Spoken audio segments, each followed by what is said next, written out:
Welcome to our channel. Want to download Kindle books for offline reading?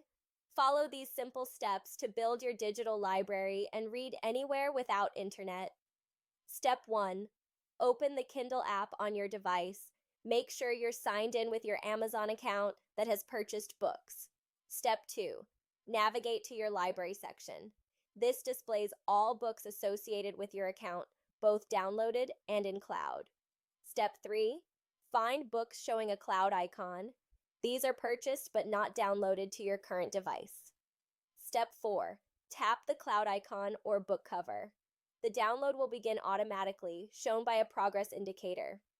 Step 5. Wait for the download to complete. Download time depends on book size and your internet connection speed. Step 6.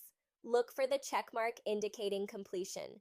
Downloaded books can be accessed anytime without internet connection. Step 7. Manage storage by removing finished books. Long press a book and select Remove from Device to free space while keeping in cloud. Step 8. Enable automatic downloads in settings. This downloads new purchases to all your devices automatically for convenience. Don't forget to like this video and subscribe to our channel.